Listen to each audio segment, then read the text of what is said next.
I am Samuel, 36 years old, and the night I destroyed my marriage started with the clink of silverware on fine china and ended with the sound of a slap that echoed like a gunshot. Before I tell you how I brought down a multimillion-dollar empire with a single sentence and walked away from the woman I thought was the love of my life, let me know where you guys are watching from in the comments. I always love seeing how far these stories travel. It was a Tuesday evening, 2 weeks before the incident, when the first crack really started to show. But to understand why I did what I did, you have to understand who I am when I'm not at home. I work as a senior aerospace engineer at a facility just outside of Seattle. Sounds fancy, but my day-to-day is actually pretty quiet. I spend my life looking at screens, monitoring telemetry data for communication satellites. My job is to make sure that when you pick up your phone to call your mom in Florida, or when a rescue team needs GPS coordinates during a hurricane, the signal is there. It's precise work. It's high-stakes work. 1 decimal point off in my calculations, and a piece of equipment worth $300 million turns into space junk. At the office, people call me the surgeon. My boss, Dr. Eris, a man who has been sending metal into orbit since the Apollo days, shakes my hand with a grip that means something. When I speak in meetings, the room goes quiet. People take notes. I am respected. I am competent. I am a man who solves problems that most people don't even know exist. But the moment I clock out and drive my 5-year-old sedan back to the suburbs, I stop being the surgeon. I become Jessica's husband. Or, in the eyes of my in-laws, the one with the boring job. That Tuesday, I came home feeling good. Dr. Eris had pulled me aside to talk about a potential promotion. It was a massive step up, lead project manager for the new DoD contract. It would come with a significant raise, enough that I could finally stop stressing about the mortgage payments that seemed to eat up 70% of my paycheck. I walked through the front door, loosening my tie, ready to share the news. The house was quiet, but the tension was already there. It hung in the air like the smell of burnt toast. "Jessica," I called out. She was in the kitchen, furiously scrubbing a wine glass. Jessica is beautiful, the kind of beautiful that made me stutter the first time we met in college. But over the last 6 years, her beauty had taken on a sharp, brittle edge. She looked up, and there was no smile. "No, how was your day?" "You're late," she said. "It's 6:15, Jess." I stopped for gas. I walked over to kiss her cheek, but she turned away, focusing on a smudge on the crystal. "We have to go to my parents' house for dinner on Sunday. It's the planning meeting for the 40th anniversary party," she said, her voice tight. "And please, Samuel, can you make an effort this time?" I paused, my hand halfway to the refrigerator handle. "Make an effort?" "Jess, I helped your dad clean his entire garage last Thanksgiving. I drove your mom to her eye surgery when Julian couldn't be bothered." "You know what I mean," she snapped, finally setting the glass down. "Don't just sit there in the corner talking about satellites and math. Engage with them. And please, for the love of God, get a new suit. Julian is bringing some important guests, and I don't want you looking like you work in IT support." There it was, the comparison, the name that haunted our marriage like a poltergeist. Julian. Julian is Jessica's older brother. He's 42, has teeth that are too white, a tan that is too orange, and a personality that sucks the oxygen out of every room he enters. He calls himself a real estate mogul. He drives a brand new Lamborghini Urus, posts videos on Instagram about hustle culture, and treats me like I'm his chauffeur. "I'm up for a promotion, Jess," I said quietly, trying to salvage the mood. "A big one. Lead manager." She blinked, looking at me with a vague sort of disinterest. "That's nice, Sam. Does it come with a company car? Or are you still going to be driving that Honda?" "It comes with respect," I said, my voice hardening, "and a salary increase." "Well, good," she sighed, wiping her hands on a towel. "Maybe we can finally redo the kitchen. Julian just dropped 50 grand on a smart home system for his place. It's incredible, Sam. You walk in and the house greets you." I felt that familiar tightening in my chest. It wasn't anger, not yet. It was exhaustion. A deep, bone-weary exhaustion of constantly running a race I didn't sign up for, against a guy who was cheating. "I'm sure it's great," I muttered. "He's bringing Mr. Sterling to the anniversary party." Jessica dropped the bomb casually. I froze. "Sterling? As in Charles Sterling? The billionaire investor?" "Yes," Jessica beamed, her eyes finally lighting up. "Julian convinced him to invest in the new waterfront development. It's huge, Sam. Daddy is so proud. That's why everything has to be perfect. So please, just try to be impressive. Or if you can't be impressive, just be invisible. If you can't be impressive, be invisible." That sentence rattled around in my skull for the next 2 weeks. It was the motto of my marriage. I paid the bills. I fixed the leaky faucets. I handled the lawyer when we had that property line dispute with the neighbor. I did the taxes. I was the foundation. But nobody looks at the foundation. They look at the chandelier. And Julian was the chandelier. Flashy, expensive, and hanging by a very thin thread, though I didn't know that yet. The night before the party, I was in my home office, a converted guest room that Jessica constantly threatened to turn into a meditation space. Working late, I had a stack of files from work. We were auditing the insurance policies for our upcoming launch. The insurance was backed by a massive pension fund, the State Teachers and First Responders Retirement Trust. This is boring stuff to most people. Actuarial tables, risk assessments, asset allocations. But I like patterns. I find comfort in numbers because numbers don't lie. Numbers don't tell you to be invisible. I was cross-referencing the fund's high-risk investment portfolio when a name popped up on the screen. Mitchell Development Group Holdings, LLC. I blinked. I took a sip of cold coffee and leaned in. Mitchell. That's my wife's maiden name. That's Julian's last name. I started digging. I shouldn't have. It wasn't my department. But curiosity is a curse. I pulled up the filings. The pension fund had allocated $20 million to Julian's company for a mixed-use commercial zone in downtown. I knew that zone. I drove past it every day to work. It was an empty lot full of weeds and a rusty chain-link fence. There was no construction. There were no permits filed. I sat back in my chair, the silence of the house pressing against my ears. Why would a conservative pension fund for teachers invest $20 million in a dirt lot owned by a guy who barely graduated high school? I looked deeper. The collateral for the loan was listed as verified assets from a parent company. I followed the paper trail.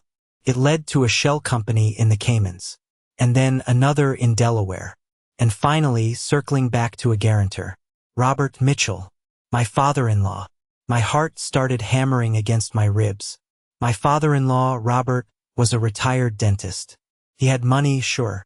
He had a nice house and a golf membership. But he didn't have guarantee a $20 million loan money. Unless I pulled up the property records for Robert's house. Then the vacation cabin. Then his own retirement accounts, which, because I did his taxes 2 years ago, I still had access to view in my archived files. They were drained. All of it. Leveraged to the hilt. It wasn't just a bad investment. It was a house of cards. Julian wasn't a genius. He was a parasite. He had drained his parents dry to fake solvency, used that fake solvency to get a massive loan from the pension fund, and was now using the pension money to pay the interest on the loans from his parents' accounts. It was a classic Ponzi structure, but with a twist. He was robbing firefighters and teachers to pay for his Lamborghini.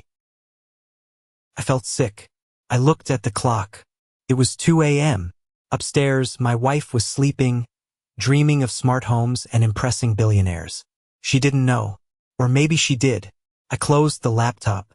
I had a choice. I could stay invisible. I could go to that party, eat the shrimp, smile at the insults, and let the clock run out until the feds knocked on the door. Or I could stand up. If you can't be impressive, be invisible, she had said. Well, I was about to be the most impressive person in the room. To understand why the discovery of that fraud hit me so hard, you have to understand the history. You have to understand the slow, dripping torture of the last 6 years. It wasn't one big fight that ruined us. It was 1,000 tiny cuts. Let me take you back to the barbecue last summer. Memorial Day. The Mitchell family gatherings are always a production. My mother-in-law, Martha, treats a backyard burger flip like a royal coronation. There's a dress code. There's a seating chart. I was at the grill, sweating through my shirt because Julian, who was supposed to be manning the station, had decided it was too hot and went inside to make himself a mojito. I was flipping 20 steaks, trying to get them all medium rare exactly how Robert liked them. Julian walked out onto the patio. He was wearing white linen pants and loafers that cost more than my first car. He had an audience, as always, a couple of cousins and Emily, Jessica's younger sister. "Hey, Sam," Julian shouted, loud enough for the neighbors to hear. "Don't burn them this time, all right? I bought those steaks at a butcher shop in the city. Wagyu. Don't turn them into hockey pucks like you do with your burgers." I gritted my teeth. "They're under control, Julian." He walked over, swirling his drink. He grabbed my wrist, lifting my arm up to look at my watch. It was a Seiko. Reliable, sturdy, practical. A gift from my dad before he passed away. "Look at this," Julian laughed, showing it to the cousins. "Still wearing the ticking time bomb, huh? Sam, buddy, you're an engineer. Get yourself an Apple Watch or a Rolex. That thing looks like something you'd find in a cereal box." The cousins giggled. It was nervous laughter, the kind people make when they know someone is being a jerk but they're too afraid to say it. "My dad gave me this watch," I said, pulling my arm back. "Yeah, well, sentimental value doesn't tell the time any better," Julian scoffed. "You know, if you need a loan to upgrade your style, just ask. I know things are tight for you guys." Things were tight because Jessica had spent $6,000 on a life coaching retreat in Sedona that Julian had recommended. Things were tight because I was putting 15% of my salary into a 401k while paying off Jessica's student loans. I looked over at Jessica. She was sitting by the pool, chatting with her mom. She heard him. I know she heard him. She looked up, saw my face, and just gave a tiny, dismissive wave. A wave that said, "Let it go. Don't make a scene." That was the dynamic. Julian was the golden child. He could do no wrong. He dropped out of college. He's too creative for the academic system. He cheated on his first wife. She didn't understand his drive. He lost 50 grand on a crypto scam. He's a risk taker, a visionary. Me? I was the reliable utility player. I was the one Robert called when his Wi-Fi went down. I was the one Martha called when she needed someone to move furniture. But at the dinner table, I was the punchline. Whatever I achieved, Julian had done something better. I finished my master's degree. Julian just closed a deal worth millions. On paper. I got a safety award at NASA. Julian bought a boat. And then there was Liam. Liam is Emily's husband. He's a tax attorney. Quiet guy, receding hairline, always looks like he's apologizing for existing. We were the outsider club. That same day at the barbecue, after the steak incident, Liam found me cleaning the grill. He handed me a cold beer. "He's in rare form today," Liam muttered, nodding toward the house where Julian was holding court. "He's a prick," I said. It was the first time I'd said it out loud to family. Liam looked around nervously, then leaned in. "You know, I looked at some contracts for him last month. For that condo project." "Yeah." I scrubbed the grate harder. "It was weird, Sam. The LLCs were all registered to P.O. boxes in Nevada. And the initial capital, it didn't come from a bank. It came from private equity. But the signatures were messy." "Messy how?" "Like, desperate." Liam took a sip of beer. "I tried to tell Emily that maybe we shouldn't invest our kids' college fund in his next round, and she nearly took my head off. She said I was jealous." I stopped scrubbing. "Did you invest?" Liam looked down at his shoes. 10,000. To keep the peace. $10,000. Gone. I knew it then, even before I found the proof later. I looked at Liam. A good man, a father, being bullied into throwing his children's future into a furnace just to avoid an argument. That memory came flooding back to me as I sat in my office at 2 a.m., staring at the evidence of the pension fraud. It wasn't just about Julian being annoying anymore. It wasn't just about him insulting my watch. He was stealing. He was stealing from Liam. He was stealing from Robert and Martha, though they were too blind to see it. And he was stealing from the public. I closed my eyes and thought about my own finances. The arguments over money were constant. Jessica didn't understand why we couldn't just manifest abundance. She didn't understand that wealth comes from work or compounding interest or building something real. She thought wealth was something you claimed like a parking spot. I remembered a fight we had 3 months ago. "Why can't we go to the Maldives with Julian and Elena?" she had screamed. "They invited us. It's embarrassing to say no. Because it costs $12,000, Jess. We have a mortgage. We have to fix the roof. You have no vision." She threw a pillow at me. "You're so scared of everything. That's why you're stuck in middle management while Julian is building an empire." An empire of dirt. I realized, sitting in that dark room, that I wasn't just angry at Julian. I was angry at Jessica. She was an accomplice. Maybe not legally, but morally. She enabled him. She validated him. She worshipped the altar of his fake success and sacrificed our marriage on it. I stood up and paced the small room. My dad used to tell me, "Sam, the truth is like a line of code. It either works or it crashes the whole system. You can't negotiate with gravity." I had been negotiating with gravity for 6 years. I had been trying to pretend that up was down, that rude was funny, that recklessness was ambition. Tomorrow was the party, the 40th anniversary, the big stage. Mr. Sterling would be there. If I spoke up, I would destroy the family. I would humiliate my wife. I would likely end my marriage. But if I stayed silent, I would be part of the fraud. My name was on the compliance checks for the aerospace company. If it came out that I knew or should have known that the pension fund we relied on was compromised by my own brother-in-law, my career would be over. My security clearance would be revoked. I would lose everything I actually worked for. The choice was clear. It was me or him. I went to the closet and pulled out my suit. The IT support suit. I brushed it off. It was clean. It was sharp. It fit me perfectly. I didn't need a new suit. I needed a new life. The morning of the party, the air in our house was brittle enough to snap. Jessica was in a frenzy of preparation, acting as if we were about to meet the Queen of England, not her parents who lived 20 minutes away. "Did you get the haircut?" she asked without looking at me, aggressively fluffing throw pillows that we were leaving behind anyway. "Yes, Jess. I got a trim. And the gift? You remembered the vintage wine. It's in the car." She finally turned to me, scanning me up and down like a drill sergeant inspecting a recruit who was known to be a screw-up. She frowned at my suit, the same charcoal gray one she hated. "I thought I asked you to buy something new," she said, her voice dropping an octave. "Dangerous." "I didn't have time," I lied. "Work was crazy. The satellite launch protocols.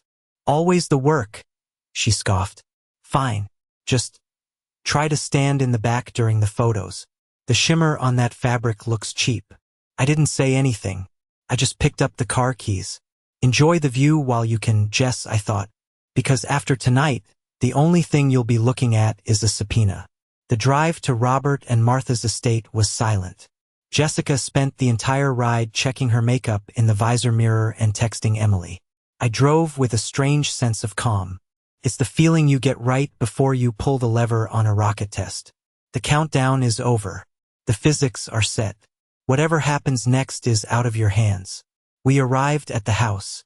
It's a sprawling McMansion in a gated community, the kind of place with too many columns and not enough character. The driveway was already filling up with luxury cars. Mercedes, BMWs, a Porsche. And there, taking up 2 spots right in front of the fountain, was the beast. The Lamborghini Urus. Bright, obnoxious yellow. "Oh my God!" Jessica gasped, actually clutching her chest. "He got it. He actually got it. Look at that, Sam. That is success." "It's a car, Jess," I said, putting our Honda into park next to a landscaping truck. "You're just jealous," she snapped. "Don't ruin this." We walked up the driveway. The front door swung open, And there was Julian. He was holding a glass of champagne, wearing a tuxedo with a velvet jacket. He looked like a villain from a bad spy movie. "The B-team has arrived," he roared. Jessica ran up to him and hugged him. "Julian, the car. It's stunning. Custom paint job," he bragged, winking. "Cost more than Sam's annual salary, probably." He looked at me over Jessica's shoulder. His eyes were glassy. He was already drunk or high on his own ego. "Hey Sam, nice suit. Did you borrow it from a funeral director?" "Happy anniversary, Julian," I said, my voice steady. "Where are your parents?" "They're inside with Mr. Sterling." Julian lowered his voice to a conspiratorial whisper. "The big man is here. Listen, Sam, seriously. Stay out of the way tonight. Sterling is old school. He doesn't want to hear about whatever it is you do. Space toys. He wants to talk business." "I'll keep that in mind," I said. I walked past him into the house. The foyer was decked out in white roses. There must have been $10,000 worth of flowers alone. A string quartet was playing in the corner. Waiters were circulating with trays of caviar blinis. It was disgusting. I knew, from my late-night audit, that Robert had missed a property tax payment on this house last month. I knew that Martha's credit card was maxed out. This entire party was being funded by debt that was ultimately guaranteed by the stolen pension money. I saw Liam standing by the bar, looking miserable. He was nursing a scotch. "Hey," I said, sidling up to him. "Sam," he nodded, looking relieved. "You survived the entry checkpoint?" "Barely. The Lambo is yellow." "It's a lease," Liam whispered. I heard him talking on the phone. A short-term corporate lease. But he's telling everyone he paid cash. "Liam," I looked him in the eye. "Does Emily know about the inheritance trust? The one your grandmother left for the kids?" Liam turned pale. "Why?" "Just check the account on Monday." "Okay. Promise me." Liam stared at me, fear dawning in his eyes. "Sam, what do you know?" "Not here," I said. Just then, a hush fell over the room. Robert and Martha were descending the grand staircase. They looked like royalty. Martha was dripping in diamonds, probably fake or borrowed. Robert looked tired, his smile strained, but he waved regally. And next to them, walking with a cane and an air of absolute authority, was Charles Sterling. He was a legend in the business world. A shark. He was 70 years old, wearing a suit that cost more than my house. He had cold, blue eyes that scanned the room like a radar. Julian rushed over to them. "Ladies and gentlemen, the happy couple, and our honored guest, Mr. Sterling." Applause broke out. Jessica was clapping so hard her hands must have hurt. She looked at me, her eyes wide, mouthing, "Smile." I forced a grimace. Mr. Sterling didn't smile. He just nodded. He looked bored. He looked like a man who was used to being the smartest person in the room, and he wasn't impressed by the flowers or the string quartet. The dinner bell rang. We all shuffled into the dining room. The table was set for 20. Name cards were gold embossed. I walked around the table looking for my name. I found it. Far end. Next to the kitchen door. Opposite a cousin's teenage daughter who was wearing headphones. Julian, naturally, was seated at the head of the table, to the right of Mr. Sterling. Jessica was next to Julian. I sat down. The chair was wobbly. Of course it was. This is it, I thought, watching the waiters pour the wine. The Last Supper. I reached into my pocket and touched the cold metal of the flash drive I had brought, just in case. But I didn't need the drive. I had the photos on my phone. I had the bank routing numbers memorized. I watched Julian lean in and say something to Mr. Sterling. Sterling frowned, looking slightly annoyed. Julian laughed, too loud. The storm was gathering. The pressure in the room was dropping. I took a sip of water. I needed to be sober for this. The first course was lobster bisque. It was rich, creamy, and tasted like ash in my mouth. The conversation at the power end of the table was dominating the room. Julian was holding court, his voice booming. "You see, Charles," Julian said, dropping the first name as if they were old golf buddies. The key to this development isn't just the location. It's the synergy. We're bringing in tech companies. We're bringing in high-end retail. It's going to be the Silicon Valley of the suburbs. Mr. Sterling took a slow spoonful of soup. And the capital structure? You mentioned you secured the bridge loan. Done deal. Julian waved his hand dismissively. Fully funded. My partners are silent, but very deep-pocketed. We're oversubscribed, actually. I had to turn people away. I choked on my water. Oversubscribed. He was looting a pension fund. Sam, you okay down there? Julian called out. Soup too spicy for you? I know you like things bland. The table chuckled. Jessica didn't look at me. She was staring at Julian with adoration. I'm fine, Julian, I said, wiping my mouth. Just thinking about synergy. Don't hurt your brain, Julian smirked. So, as I was saying, Charles. The dinner dragged on. The filet mignon arrived. The wine flowed. Julian got louder and redder. He started roasting people. It was his favorite pastime. He made a joke about Cousin Sarah's weight. He made a joke about Liam's receding hairline. And then, inevitably, he turned his sights on me. You know, everyone... Julian stood up, tapping his glass with a fork. I want to propose a toast. To Mom and Dad. 40 years. That's an achievement. Here, everyone murmured. And, Julian continued, his eyes locking onto me, I want to give a special shout-out to my sister Jessica for sticking it out. You know, they say marriage is hard, but it's especially hard when you're the one carrying the dead weight. The room went deadly silent. This wasn't a joke. This was an execution. Julian, Robert said softly, sit down. No, Dad. I'm serious. Julian slurred slightly. I mean, look at Sam. He's a nice guy. He's serviceable.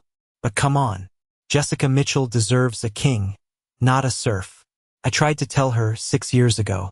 I said, Jess, this guy is a Honda Civic. You need a Ferrari. But she wouldn't listen. He laughed.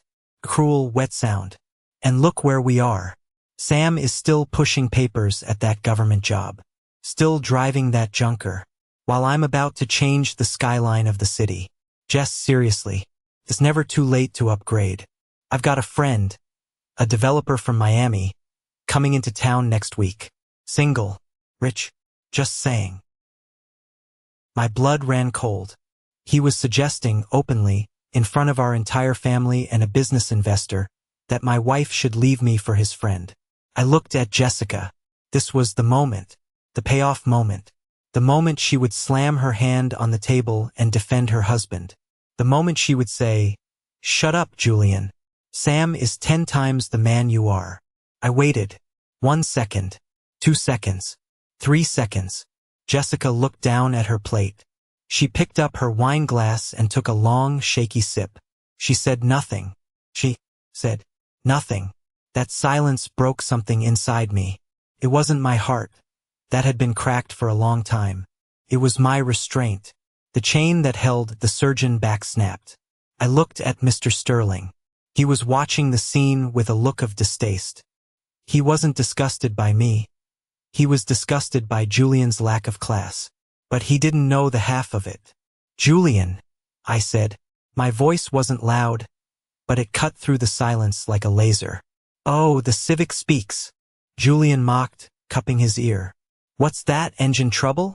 I think you should sit down, I said, pushing my chair back, before you say something that sends you to federal prison. Excuse me? Julian dropped the smile. His face contorted into a mask of aggression. What did you say to me, you little worm? I said. I stood up slowly.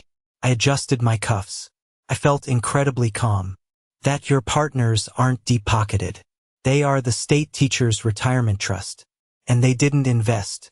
You forged the collateral documents using your father's drained retirement accounts to secure a fraudulent loan. The air left the room. It was as if I had opened the airlock on a spaceship. Sam! Jessica hissed, grabbing my arm. Sit down. You're drunk.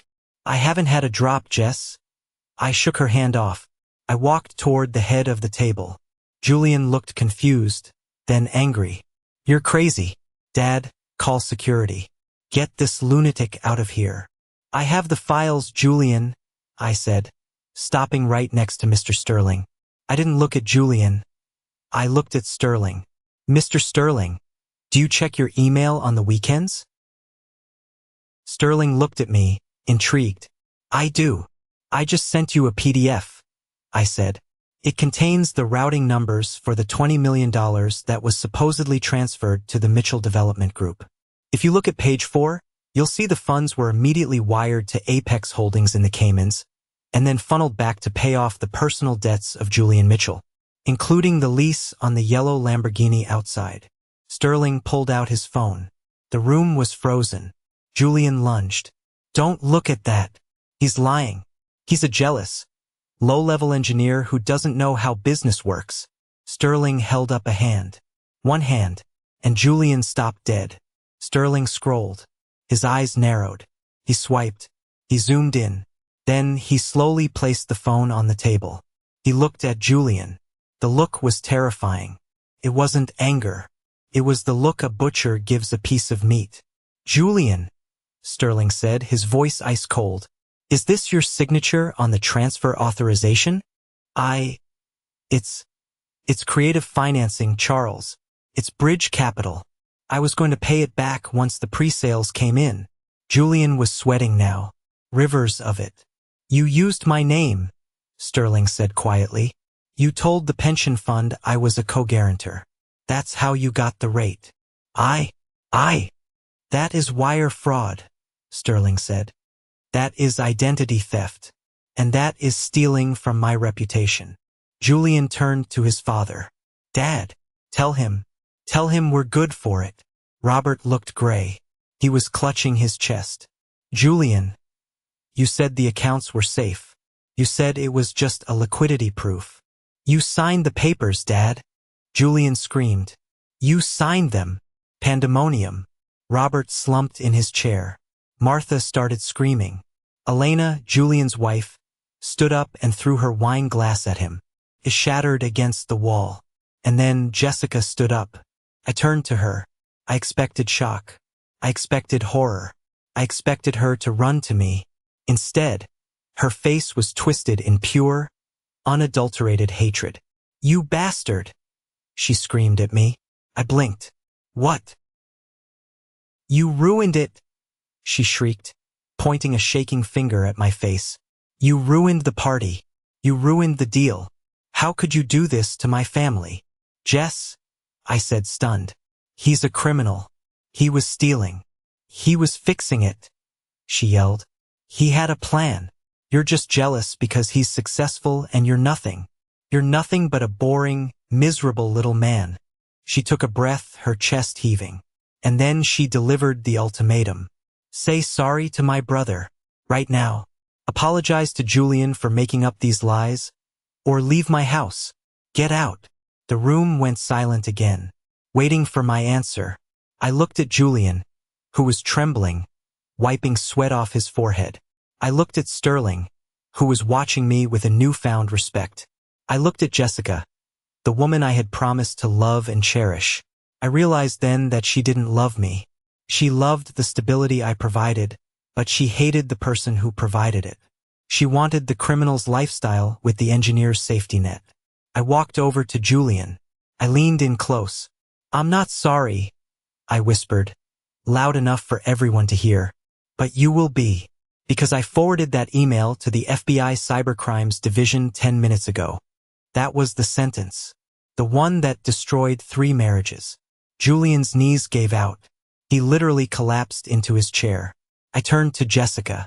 And for the record, I said, my voice calm, it's our house. I pay the mortgage. But you can keep it. You're going to need the asset to pay for your brother's legal defense. I took my napkin, folded it neatly, and placed it on the table. Happy anniversary, I said to Robert and Martha, and I walked out. Walking out of that house was the hardest and easiest thing I have ever done. My legs felt like lead, but my chest felt lighter than it had in a decade.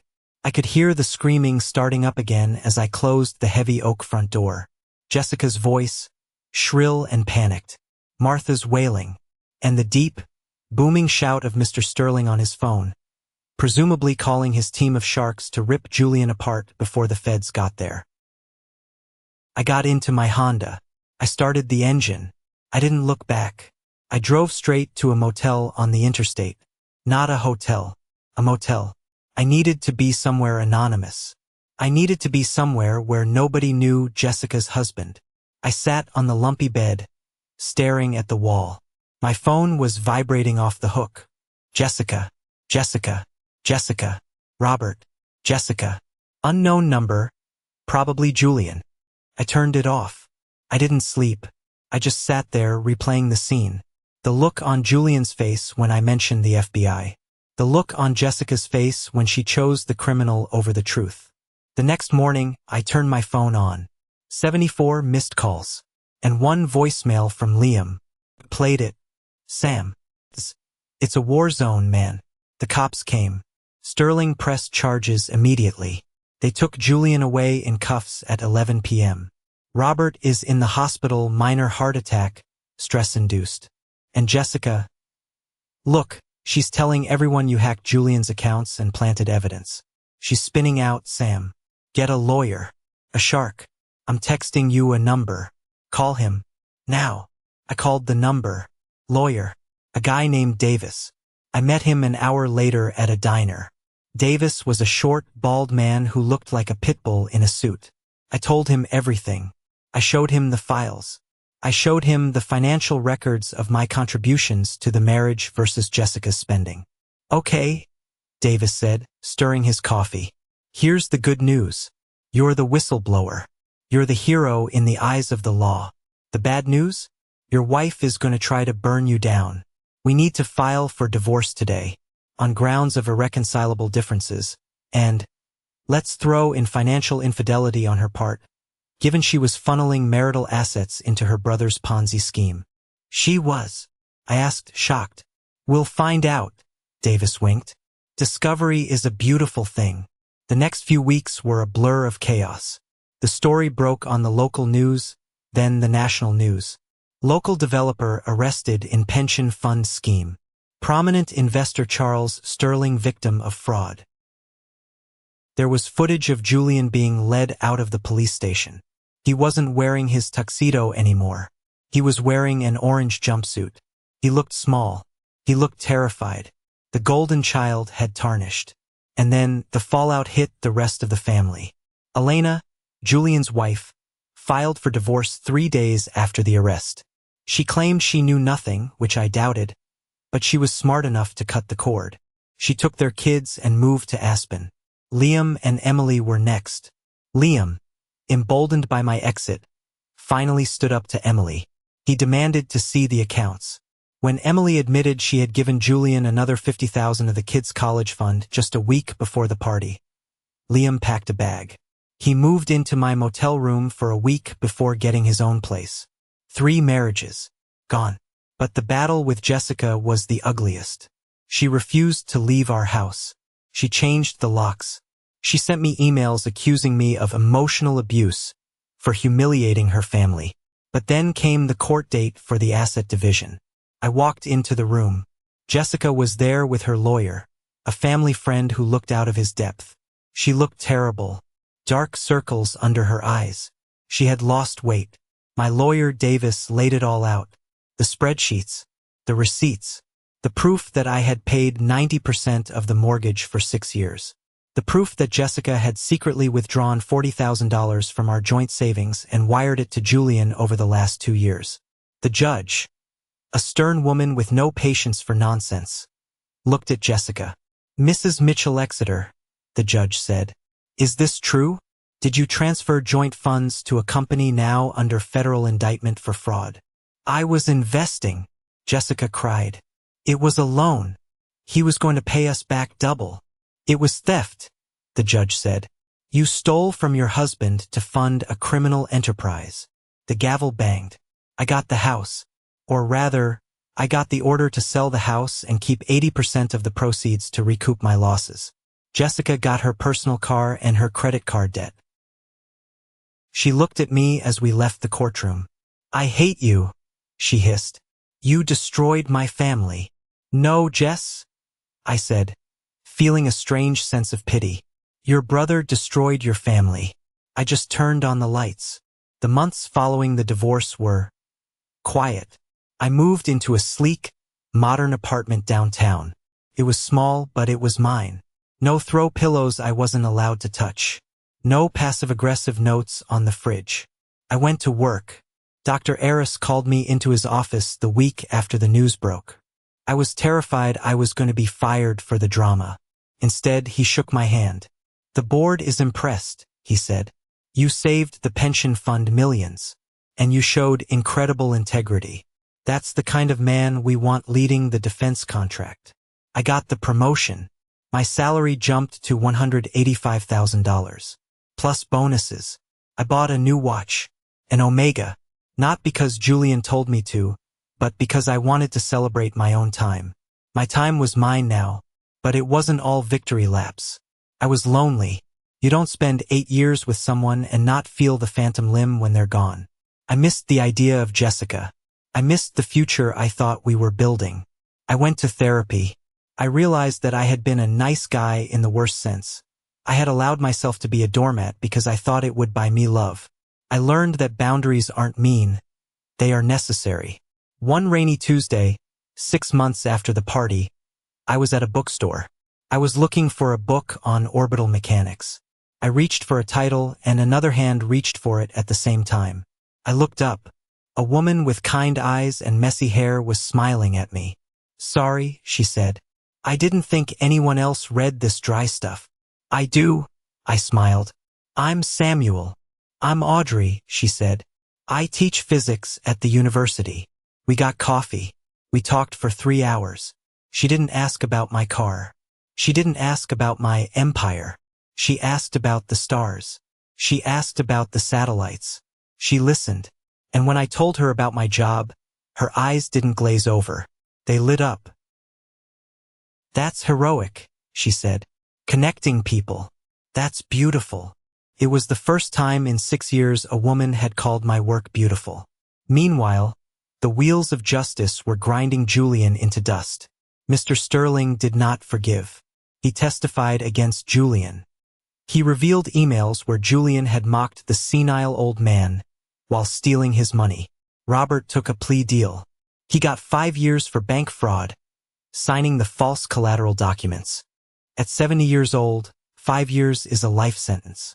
Julian went to trial. He tried to plead insanity. He tried to blame me. He tried to blame the economy. The jury didn't buy it. The sentencing hearing was a year after the dinner party. I didn't have to go, but I went. I needed closure. Audrey went with me. She held my hand as we sat in the back of the courtroom. Julian was brought in. He had lost his tan. His hair was thinning. He looked like a frightened child. The judge read the verdict. Guilty on all counts. Wire fraud. Securities fraud. Identity theft. 14 years. Federal prison. No parole for at least 12. Julian started crying. He looked back at the gallery. He saw Martha, who was sobbing into a handkerchief. He saw Jessica. Jessica was sitting alone.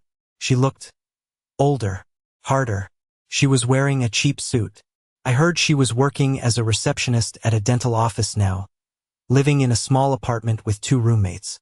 Julian's eyes scanned the room and locked on mine. For a second, I thought he would scream, but he just slumped. He looked defeated. He knew. He finally knew that the Honda Civic had run him off the road. As we walked out of the courthouse, Jessica intercepted us. She saw Audrey. She saw the way Audrey held my arm. She saw my new suit. Audrey helped me pick it out. It was navy blue, tailored, and very sharp. "Sam," she said. Her voice was small. "Jessica." I nodded. I just wanted to say." She looked at Audrey, then back at me. "I'm having a hard time, Sam. The rent is due. And with Dad in jail, Mom is a mess." She was asking for money. After everything. After the insults, the betrayal, the hatred, she still saw me as the ATM, the utility player. I looked at her. I felt nothing. No anger. No love. Just indifference. "I'm sorry to hear that, Jess," I said. "But that sounds like a problem for your family to solve. I'm not family anymore. Remember? You told me to leave your house. But Sam, please." She reached out. "Come on, Sam," Audrey said softly, squeezing my hand. "We have that reservation, right?"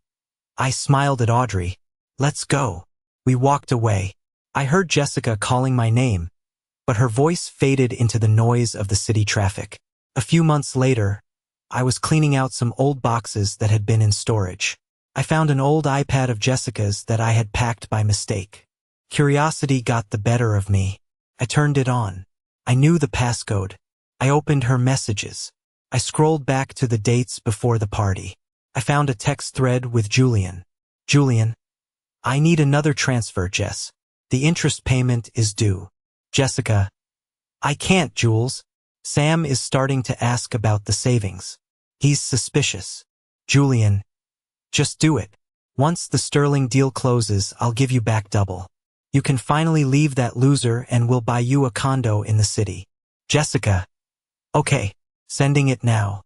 Just hurry up. I can't stand pretending to listen to his boring work stories anymore." I stared at the screen. She knew. She didn't know the extent of the fraud maybe, but she knew he was broke. She knew she was stealing from me, and she was planning to leave me the moment Julian hit it big. The guilt I had occasionally felt, that maybe I had been too harsh, maybe I had ruined her innocent life, evaporated instantly. I wasn't the villain. I was the escapee. 3 years have passed since that night. I am married to Audrey now. We have a small house in the hills, not a mansion, but it has a telescope on the back deck. We spend our weekends looking at the planets. I was promoted again.